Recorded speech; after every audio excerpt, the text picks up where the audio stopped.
Assalamualaikum warahmatullahi wabarakatuh. Welcome to OD, Oma Diskusi. Di sini kita mendiskusikan apa saja. Semoga diskusi yang kita lakukan itu bisa menambah wawasan Anda terkait seputar yang ada di Magetan. Dan di siang hari ini kita kedatangan tamu. Kita mengundang ya Pak Eko, selaku Pak Eko Muryanto, selaku Kepala Dinas Pemberdayaan Masyarakat dan Desa. Selamat siang Pak Eko. Ya. Apa kabar Pak Eko? Alhamdulillah baik. Ya Pak Eko. Alhamdulillah. Ya. Nah sahabat lalu kita di siang hari ini akan membahas terkait implementasi e-voting dalam Pilkades di Kabupaten Magetan. Kita tahu bahwa bulan-bulan ini ya, ini memang kita lagi ramai dengan yang namanya pilkada. Ya, pilkada ini sudah ramai banget dan ternyata di Kabupaten Magetan juga ramai terkait untuk pelaksanaan pilkada serentak di 30 desa. Nah kita mau tanya karena pelaksanaan pilkades tahun ini berbeda dengan yang dilaksanakan tahun kemarin. Nah ini gimana Pak Eko? Bedanya apa dengan yang tahun kemarin Pak Eko? Iya, jadi selamat siang, Assalamualaikum warahmatullahi wabarakatuh untuk semuanya saja yang menyaksikan kegiatan hari ini. Pilkades kali ini di Kabupaten Magetan kita buat berbeda sesuai dengan arahan pimpinan bahwa seluruh pilkades nanti menggunakan e-voting. Jadi gini Mas Koco, e-voting ini adalah cara yang digunakan untuk pemungutan suaranya menggunakan elektronik, tetapi dia tidak terkoneksi dengan internet sehingga hasilnya itu didapat dari rekapitulasi perolehan suara secara manual. Artinya manual itu orang memilih kemudian dia direkam oleh sistem, hasilnya keluar. Gitu. Secara garis besarnya begitu. Dan alhamdulillah untuk Magetan ini kali kedua melaksanakan e-voting setelah kemarin kita uji coba di 18 kecamatan tahun 2019. Nah kali ini kita jalankan 30 desa. Ini real Pak, Anda sudah benar-benar e-voting gitu ya? Iya, 100% e-voting. Jadi seluruh peralatan e-voting kami yang menyiapkan. Nah kami juga memberikan bantuan keuangan kepada desa terkait dengan pelaksanaannya. Desa mensupport kegiatan fasilitasi pilkadesnya. Seperti itu yang kita jalankan. Pak Eko, kalau dari mungkin kita bisa dibilang evaluasi ya terkait pelaksanaan voting kemarin seperti apa? Jadi e-voting yang kemarin ini ada beberapa ya. Yang pertama ketika kita menggunakan KTP dengan scan, itu ada beberapa KTP yang tidak terbaca. Mungkin karena dilaminating, sering difotokopi, kan banyak faktor ya. Nah kali ini kami menggunakan aplikasi ini, kita gunakan nick-nya. Jadi nick-nya, sehingga tidak mungkin pemilih itu double.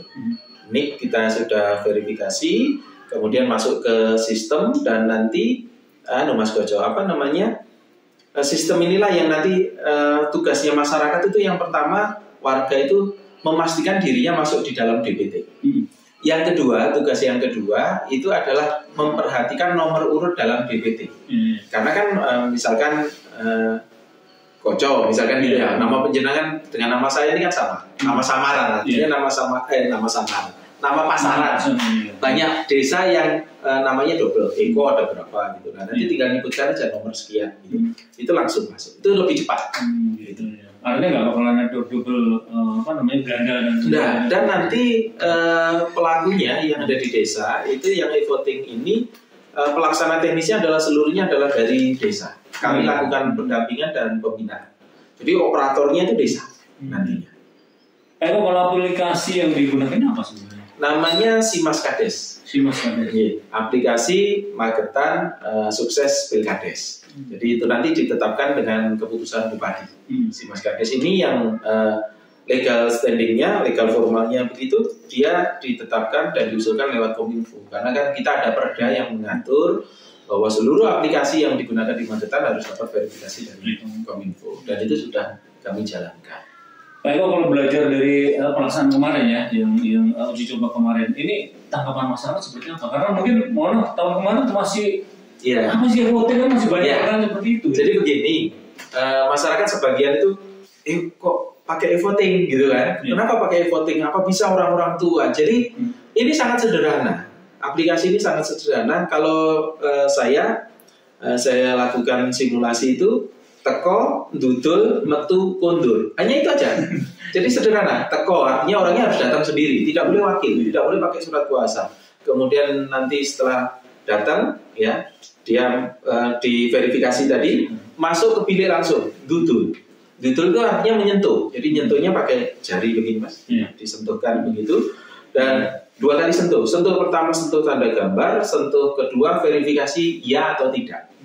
2 kali sentuh, setelah itu dudul metu. Nah, begitu dudul atau menyentuh di bilik itu, dia keluar. Nanti di luar itu ada alat printer thermal yang mengeluarkan bukti pilihannya dia, tetapi tidak ada identitasnya. Jadi kalau misalkan dia milih nomor 1, di situ akan pasti keluar nomor 1, kemudian diambil, dilipat, kondur sudah. Jadi sederhana. Saya kalau untuk memudahkan teman-teman saya itu teko, dudul, metu, kondur. Nah, metu oleh kondur kan gitu. Artinya memang harus keluar pilihannya. Ya. Kalau nggak keluar nggak boleh kondur. Iya, karena kalau bisa terjadi seperti itu terambil, tapi dia harus diamankan dulu. Karena apa? Bukti kehadiran juga elektronik, hasil pilihan juga elektronik supaya balance. Artinya yang metu tadi adalah sebagai verifikasi bahwa pilihan dia adalah seperti ini. Iya. Bahwa itu benar-benar pilihan dia. Dan kalau sudah metu, tidak bisa dibaleni. Artinya tidak bisa diulang. Ketika sudah keluar ya sudah. Artinya mungkin dari awal mungkin salah betul atau apa itu, karena kalau sudah keluar bukti itu nggak bisa diulang. Makanya saya kemarin sampaikan ke teman-teman saya di desa Mas Bejo, aparatur pemerintah desa, simulasi jangan sekali.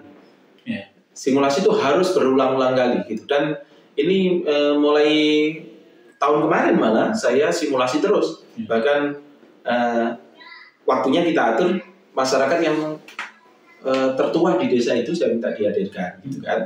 Dan ternyata bisa. Ya, saya mau tanya itu tadi. Jadi orang itu masih itu apa yang sempat terekam permasalahan? Yang penting kalau yang sudah sepuh gitu kan, yang bersangkutan masih kerso rawuh, datang di tempat pemungutan suara. Kemudian kalau terpaksa, misalkan yang mohon maaf ya, ada keganggu fisiknya, yang pangkutan, mungkin mata tidak jelas, kemudian mohon maaf tangan, kalau orang kita bilang buyutan atau kewelan, tremor gitu ya, itu boleh didampingi keluarga. Nah, ketika didampingi keluarga, tugas keluarga ini memastikan pilihannya itu dipilih. Harus ada 1 orang saksi lagi dari panitia. Jadi bedanya ketika dia tidak bisa milih sendiri, maka harus ada 1 keluarga dan 1 panitia. Panitia tidak berurusan dengan ininya. Panitia hanya memastikan bahwa yang bersangkutan pilihannya A dan dipilihkan oleh keluarganya A. Jangan sampai misalkan piantun sepuh, mbahnya itu pengen A, kemudian putune pengen B, nah, itu tidak boleh. Jadi kalau A ya harus dipastikan. Artinya keikutsertaan panitia itu hanya memastikan bahwa itu pilihannya seorang pemilih dan itu orangnya tertentu. Jadi 1 dapil, nanti kita akan bagi menjadi 3 dapil ya. 3 dapil daerah pemilihan itu, 1 dapil itu ya 1 orang itu. Jadi kerahasiaannya tetap terjamin gitu ya. Dia nanti kita sumpah dulu. Kalau yang tertua dari ini biar sebagai penggambaran kepada masyarakat bahwa setua apapun itu bisa melakukan itu. Itu umur berapa? Pengalaman saya kemarin simulasi di Desa Baluk, Kecamatan Karangrejo itu 93. 93. Alhamdulillah masih sehat. Masih sehat, datang gitu. Memang beliau ada gangguan pendengaran, tapi begitu kami jelaskan itu milih bisa. Sederhana sekali kok. Teko, dudul, metu, kondur. Itu aja. Artinya kalau untuk penggambaran mungkin untuk ini kan pakai layar monitor. Iya, touchscreen. Touchscreen itu berapa inci Pak? Jadi orang setua itu masih bisa jelas. Ada yang 32, ada yang lama. Kami masih gunakan ini 2 alat ini. 2 alat yang produk yang dulu itu kita masih gunakan. Kemudian kami menambah karena jumlahnya bertambah. Itu ada 67. Ada 67 kita tambahkan itu. Ada yang 20, ada yang 16. Artinya kelihatan lah. Insya Allah kelihatan. Kita settingnya kelihatan. Nah Pak, kalau dari pengalaman kemarin, saya masih review yang kemarin. Margin errornya berapa? Ada kesalahan atau apa? Alhamdulillah kemarin lancar 2019 dan ini seharusnya lebih lancar lagi karena memang semakin sederhana, kemudian kecepatannya juga berbeda, dan aplikasi kita sederhanakan. Jadi sederhana sekali, pokoknya datang, nyentuh lagi, sudah selesai. Itu aja. Karena simpel banget gitu. Simpel.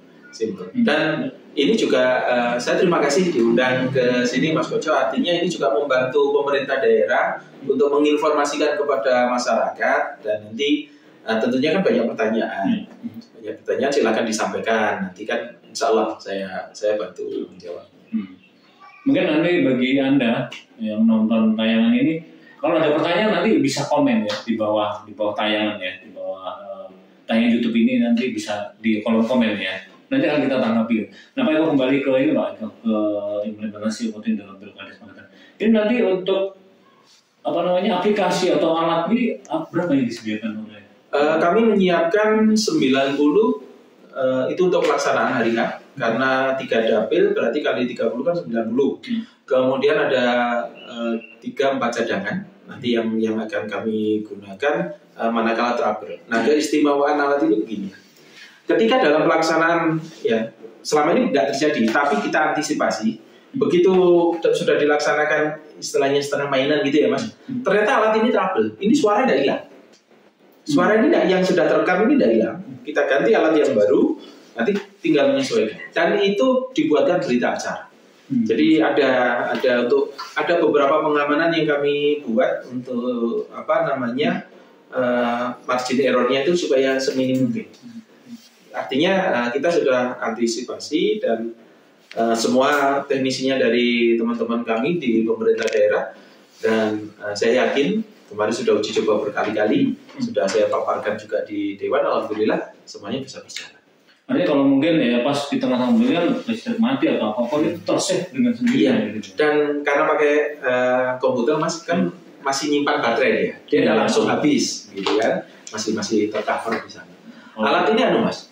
Satu alat itu mampu sampai 1.500 suara. Ya, 1.500 sampai 2.000 per dapil. Artinya ketika jiwa pilih kemarin saya hitung itu paling banyak itu sekitar 5.000 kurang sedikit gitu ya. Artinya 3 alat ini mampu. Kami sudah coba uji cobanya. Artinya kalau dari pendaftaran kita sudah dipastikan bahwa satu pemilih adalah satu orang dengan teknik. Nah, dari sistem pelaksana juga mudah banget karena kita cuma menekan gitu ya. Dan kalau nanti kartu panggilan hilang itu masih bisa menggunakan datang asalkan menunjukkan KTP, itu masih bisa memilih. Nah, kalau sudah memilih, kemudian misalkan ini pagi dia datang pakai kartu panggilan, siang datang lagi pakai KTP, itu namanya sudah diblok bahwa dia sudah memilih.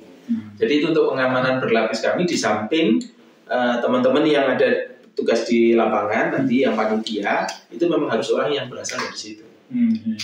Ada upaya memanfaatkan ya, ada pelonggaran loh, saya bilang ini gitu deh nggak terjadi gitu ya. Iya, jadi kita coba ruangnya ini karena, dan ini satu lagi animonya masyarakat cukup bagus. Artinya keinginan tahu masyarakat untuk memilih dengan cara e-voting itu kan tinggi. Nah, ketika keinginan ini tinggi itu akan berbanding lurus dengan tingkat partisipasi masyarakat terhadap penggunaan hak suaranya. Arah kami ke sana, dan kita sudah, karena kita ada bantuan keuangan yang untuk pelaksanaan hari H, kami pengennya begini. Jadi e-voting ini bisa menjadi wisata edukasi politik di Magetan.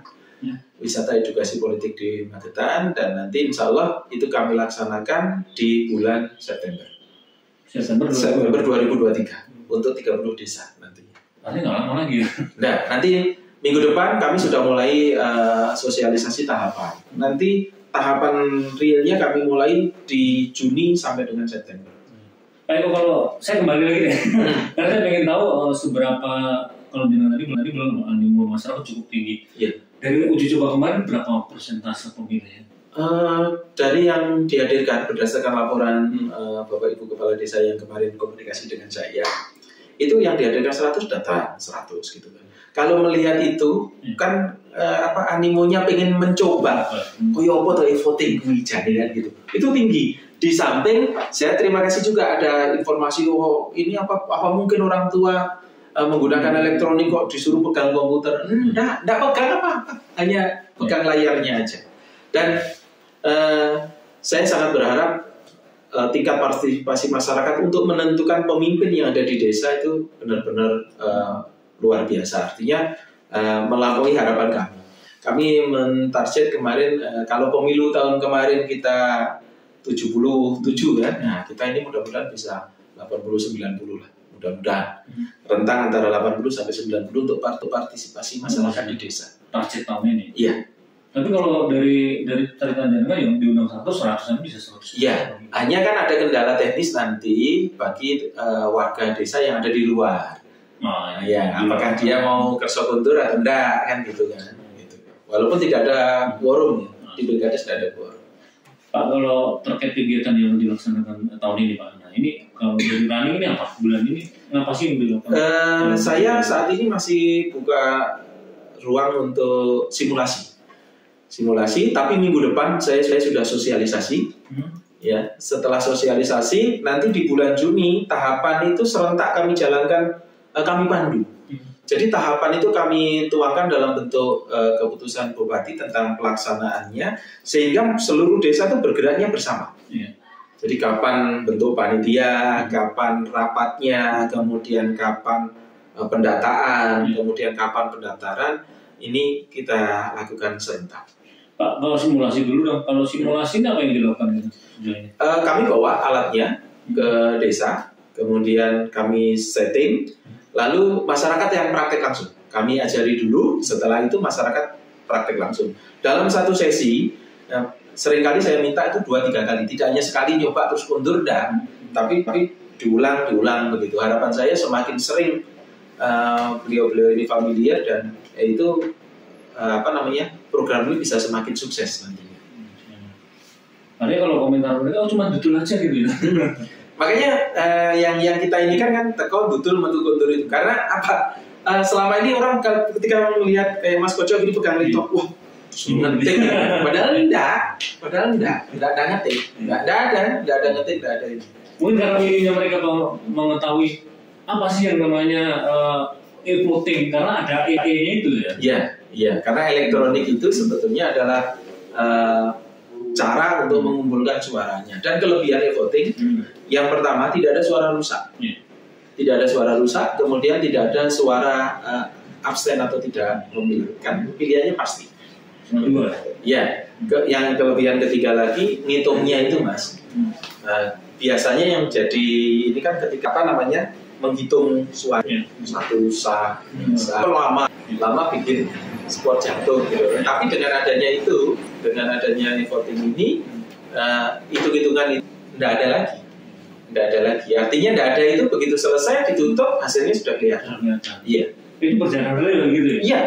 Berapa sih waktu langsung setelah dicoblos gitu kan atau dipilih? Oh, enggak kelihatan. Jadi nanti bisa yang datang 10, kemudian hasilnya apa gitu. Enggak. Nanti penutupannya itu diatur di dalam ketentuan itu, waktunya kami tentukan. Misalkan ditutup jam 1.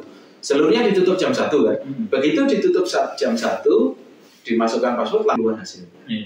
Bukan berarti kayak CAT gitu ya, kelihatan hasilnya itu enggak. Nanti malah bikin spot satu.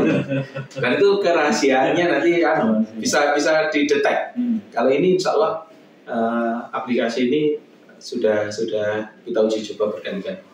Itu mungkin ya untuk masyarakat gitu. Yeah. Artinya sekali ditutup kan nggak butuh waktu lama gitu. Iya.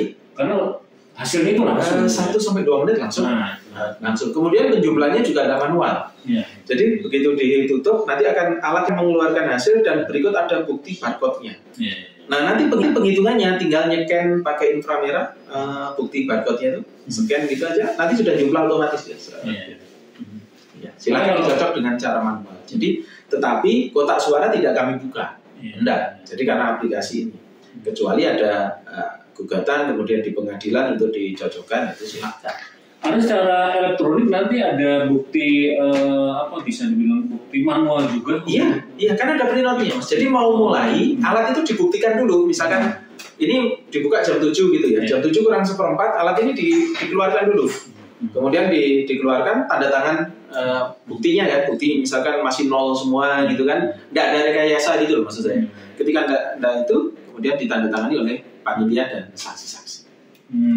Artinya kalaupun terjadi mungkin ada salah satu pasangan salah satu calon itu nggak print out-nya itu bisa dibuka gitu bisa, ya. Dan bisa. rekodnya udah ya. Iya, jadi kapan dibuka, kemudian masih 0, kemudian setelah pemungutan ada hasilnya kan.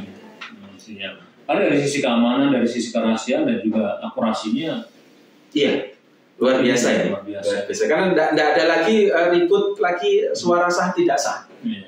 Ya, nggak ada lagi misalkan nyobrosnya miring, kalau dulu kan ada, kalau sekarang nggak ada. Kalau masuk keluar ya sah, ya, pasti sah. Pilihan lo adalah ini gitu. Iya. Nggak pas di tengah-tengah ini milik saya, ini milik dia gitu. Nggak bisa. Dan satu lagi nggak bisa dipilih bareng-bareng. Misalkan calonnya 5 gitu, dipegang bareng gitu nggak bisa. Harus salah satu. Jadi harus milih gitu. Iya. Memang datang itu untuk memilih, kan gitu kan? Tempat pemungutan suara. Jadi nggak bisa milih 5-5-nya kasian saya 5-5 nggak bisa. Nggak bisa, harus salah satu. Pak, kalau tahapan yang akan dilakukan ini apa nih? Tahapan yang pertama kapan? Kemudian kalau simulasi tadi kan sudah. Setelah ini kita sosialisasi. Kemudian setelah sosialisasi nanti PPD membentuk kepanitiaan. Dan setelah pembentukan panitia, pembuatan tatip. Nah setelah itu pembuatan tatip sudah langsung pendataan pemilih. Nanti ada DPS, kemudian tambahan DPT sama seperti yang sebelumnya. Kemudian setelah itu sudah ada, sambil waktu berjalan pendaftaran. Nah yang pilkades kali ini pendaftar ini boleh berasal dari seluruh Indonesia, yang gitu. Asal memenuhi syarat. Nanti secara teknis disosialisasi, kami sampaikan karena syaratnya banyak banget. Baik, kalau untuk pembentukan panitia ini kapan? Kemudian seperti apa sih panitia yang itu? Panitia nanti yang membentuk PPD, kemudian terdiri dari pemerintah desa, aparatur pemerintah desa, kemudian warga desa yang bersangkutan, gitu ya. Harapan saya karena kita nanti 3 dapil pemilihan, daerah pemilihan, masing-masing dapil kita butuh 4, jadi kurang lebih minimal 12 untuk yang operatornya. Artinya yang tugas di DP daftar hadir, kemudian scan barcode, kemudian menyaksikan hasil dan lain sebagainya, itu kita butuh 4, berarti 12. Itu kalau kita buat sederhana, desa itu mungkin sekitar 21 atau 19 sudah cukup. Itu di luar dari pengamanan, artinya Linmas kan harus ada. Linmas harus ada, itu di luar dari pengamanan. Ya, dan nanti dalam pelaksanaannya setiap desa itu akan kami dampingi 1 orang tenaga teknis lapangan. Jadi ketika nanti trouble, tenaga teknis ini yang membantu ininya. Dan tenaga teknis ini tidak ada kaitannya dengan perolehan. Ini murni terhadap apabila aplikasi atau alat yang kami gunakan itu ada trouble. Artinya tidak ditangani oleh mereka. Tidak. Jadi mereka mengarahkan. Nanti juga untuk yang bertugas 4 orang tadi, Mas, itu akan kami lakukan pembinaan. Artinya kami lakukan diklat untuk bagaimana mengoperasionalkan e-voting ini. Ini kapan sih Pak untuk karena pembentukan panitia sangat penting. Iya. Nanti insya Allah mulai Juni sampai September, Mas. Rentang tahapan yang saya jelaskan tadi, tahapan-tahapannya itu Juni sampai September. Hari H pemungutan suaranya jatuh di bulan September. Kalau terkait mungkin tatip nanti tatip untuk didengar. Kalau pendataan pemilih sendiri seperti apa nanti pelaksanaan? Jadi nanti yang memenuhi di Pergub sudah diatur ya mekanismenya. Siapa yang boleh memilih itu kan nanti kita atur sesuai Pergub usia sekian pada saat pemungutan suara ya gitu. Nanti kita atur. Nanti teknisnya di sosialisasi yang saya khususkan untuk syarat pemilih dan syarat pendaftar. Iya. Nah ini terkait calon nih Pak, karena calon ini bisa dari mana aja. Iya. Yang penting dia adalah penduduk Indonesia gitu. Iya. Nah ini apa syarat pendaftaran bagi syaratnya diatur ya di ketentuan itu antara lain ijazahnya minimal SMP dan saya yakin semuanya lewat lah kan sekarang Indonesia kan sudah SMP, ya. Nah, sudah lewat semua. Kemudian batasan usia minimal. Ya. Minimal berapa soal usia minimal? 25. Nah, 25 atau ya 25. Itu kemudian dia warga negara Indonesia, itu aja. Nah, ini ada keunikan ketika calon minimal 2, maksimal 5. Jadi calon itu minimal harus ada 2, maksimal 5. Kalau lebih dari 5, nanti ada seleksi tambahan. Seleksi tambahan ada 2, seleksi administrasi dan seleksi tulis. Itu kalau lebih dari 5. Kalau lebih dari 5. Tapi kalau kurang dari 5 bisa langsung minimal 2, minimal 2. Artinya seleksi ini untuk memenuhi kuota 5 itu tadi. Iya, karena kan kita harus seleksi ketika bakal calon pendaftar itu lebih dari 5. Lebih dari 5. Yang pertama seleksi administrasi dulu. Administrasi masih lebih dari 5 lagi, tulis. Ada tahapannya. Itu kalau sama lagi 5? Ya harus keluar sampai 5. Karena ujian tulis kan boleh berkali-kali, sampai mimpang. Kalau kurang dari 2 tadi seperti apa aturannya? Tidak bisa. Jadi minimal 2. Karena diberikan hak untuk orang memberi pilihan. Kalau tunggal sesuai dengan aturan mainnya harus 2. Kalau opsinya mungkin memperpanjang pendaftaran. Ada. Jadi nanti tahapannya itu ketika masih 1 nanti ada perpanjangan pendaftaran. Tapi nanti teknis nih, karena ini sudah mengarah ke teknis. Gambarannya ketika nanti hanya 1, itu nanti akan kita perlakukan khusus. Artinya khusus itu jangka waktunya ditambah. Nah, yang lain yang sudah genap karena kita serentak, ini nunggu dulu. Dan itu di dalam tahapan sudah kami atur. Jadi antisipasi ketika pendaftar kurang dari 2 atau lebih dari 5, itu sudah kita hitung waktunya. Sehingga pelaksananya tetap serentak. Iya, pelaksananya tetap serentak. Artinya sudah disiapin memang dari awal. Insya Allah termasuk antisipasi gitu. Iya, jadi kita sudah antisipasi itu. Harapannya Pilkades jalan dengan damai dan sekali lagi kami inginnya itu menjadi wisata edukasi politik gitu ya, di Magetan. Hasilnya berapa fair gitu ya? Iya, dan hasilnya bisa diketahui saat itu juga. Saat itu ketika sudah ditutup ya, ketika sudah pemungutan suara selesai. Kayak ini kan nanti ada 30 desa yang bersama gitu. Ini nanti dalam satu desa ada berapa lokasi pemilihan itu? Kalau lokasinya 1. Kalau lokasi 1, karena untuk memudahkan pengamanan ya, misalkan bisa menggunakan balai desa atau misalkan sekolah yang ada di situ kan, ini pengamanannya biar mudah, itu 1 lokasi TPS, tetapi dapilnya 3. Dapilnya 3, artinya misalkan RT-nya 21 berarti dibagi 7 gitu.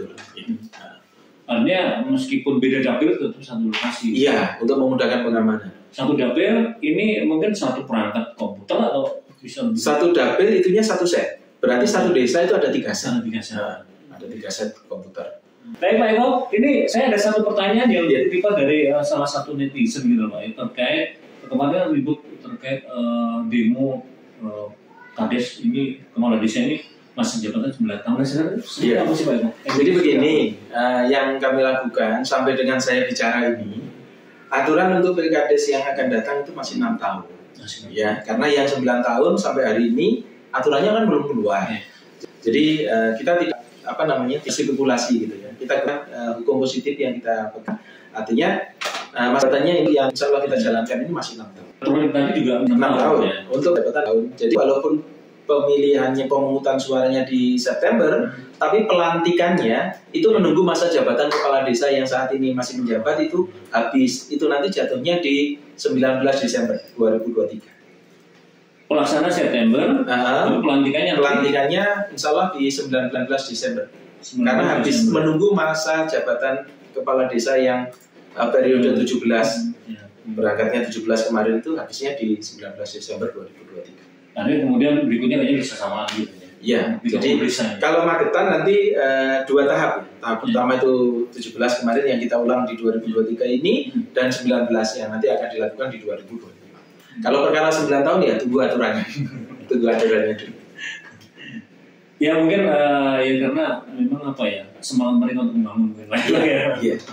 Iya, mudah-mudahan semuanya berjalan dengan baik, lancar. Iya. Baik, terima kasih Pak Eko untuk kesempatannya di siang hari ini. Dengan e-voting selain mudah gitu ya, akurasinya juga tinggi ya, dan yang pasti juga untuk animo masyarakat cukup tinggi gitu ya. Tapi efisiensi alatnya itu masih bisa digunakan Ya, lagi. betul. Ini terbukti yang 2019 kemarin masih kami gunakan lagi. Siap. Kok sebelum kita akhiri dong, mungkin ada statement closing terkait pemilihan e-voting. Iya, jadi saya perlu sampaikan ke semua pemirsa bahwa e-voting itu mudah, e-voting itu tidak susah, akurasinya bagus, dan jargon yang sering saya sampaikan, teko, dutul, metu, kondur. Itu aja, sederhana. Penjelasan tidak diaturi ngetik dan tidak ini. E-voting juga aman karena tidak terkoneksi dengan internet. Iya. Apa namanya? Teko, Dutul, metu, kondur. Iya. Itu untuk memudahkan bahasanya memang saya campur begitu ya. Ada bahasa ngoko, ada bahasa kromonya, biar lebih mudah. Tapi yang pasti untuk masyarakat, monggo. Yang pasti kita juga harus mensukseskan kegiatan pilkada secara e-voting di Kabupaten Magetan. Karena dari pelaksanaan ya pemilihan yang bisa dibilang jujur, adil, ya Pak Eko. Nah ini akan menghasilkan kepala-kepala desa yang akan membawa kemajuan di Kabupaten Magetan. Amin. Demikian Omah diskusi. Terima kasih Pak Eko.